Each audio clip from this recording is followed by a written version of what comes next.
Hi, I'm Ami Devereaux. I had a completely different video planned for this week, and so I will do that next week. But I changed my mind because I had this really interesting and astonishing and a little bit worrisome call with three different clients last week. And, when I do these coaching calls with my clients, I'm sort of subject to this amazing privilege because, in general, in life, we really only have access to our own internal monologue. But when you're working with a coach, in order to really get to the root of what's going on, you need to expose your own inner monologue and distinguish what it is you're thinking and what the triggers are that are causing you to behave in ways that are suboptimal. And that brings me to this idea of optimization. When we have a lot of focus on optimization, sometimes we can sort of lose sight of our humanity.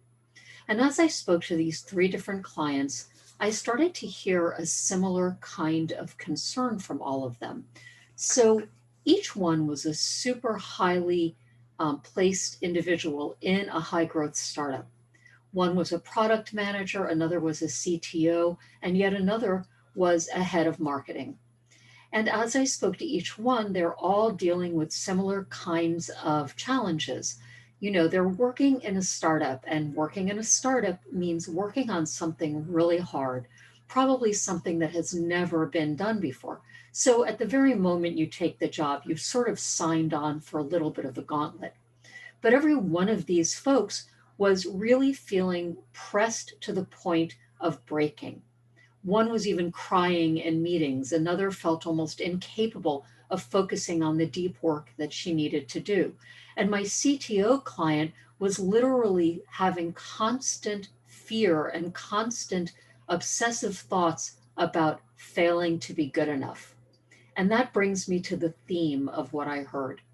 All of these highly accomplished, super educated, amazingly smart individuals who have been tasked with a tremendous amount of responsibility that they deserve in these incredible companies was feeling less than. Each one felt that they weren't good enough. Each one confronted failure in their job, of course, but instead of seeing it as an extraordinary challenge or marking a failure down to a learning opportunity, they each were taking it personally and seeing it as evidence of this fundamental belief that they had, that they were not good enough, that they didn't belong there, and that was going to be the ultimate end of their career. In fact, two of them said to me, every single day, I worry that I'll be fired. Now, I talk to the CEOs of these companies too, and I can tell you that none of these individuals are in danger of losing their job. In fact, they are massively admired and valued. So, why are they so concerned that they're not good enough, that they're about to fail, that at any moment they'll be fired? When you really look deeply at the inner monologue that you have in your head, you notice that it may not be being very kind to you. And these folks were all really kind people. They would never deliberately hurt somebody. They would never deliberately give critical feedback to an employee without couching it in a sense of commitment to this individual's growth, without expressing it in a way that was compassionate. But every one of them spoke to themselves with the least amount of compassion you can imagine. And as they were listening to these voices, they were inculcating the voices with power, with truth.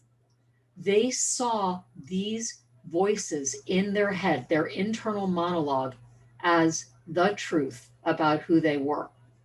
Now, when I work with folks like this, we look at why they're having those thoughts and what triggers them and how to distinguish those triggers so that they can choose another way of thinking and another way of being. And so, how do we do that? Well, it starts by realizing that the monologue in your head is not the truth. It's not who you are, and it's not what you are. It's a leftover, it's an artifact from some time in your past. It doesn't have evidence, and it doesn't deserve weight. And moreover, it's really useful to notice that you speak to yourself in a way that you would never speak to another person, not to a family member, not to a colleague, not to your dog or your cat. You would be kinder. You would have compassion. You would have space for the incredibly inevitable that failures that will come when you're undertaking something hard, something that may never have been done before.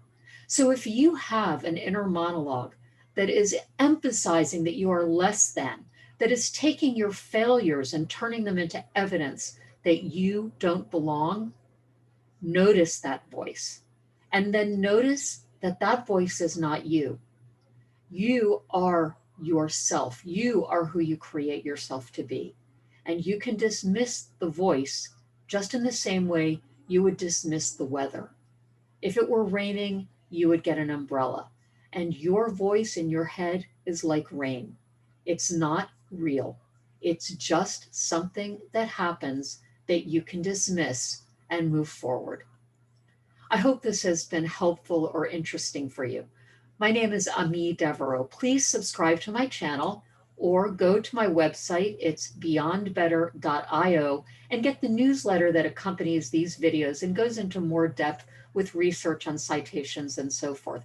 And if you're interested in joining a community of other people who are interested in leadership, personal growth, strategy, and critical thinking, please ask for an invitation to join my online community, www.beyondbetter.online.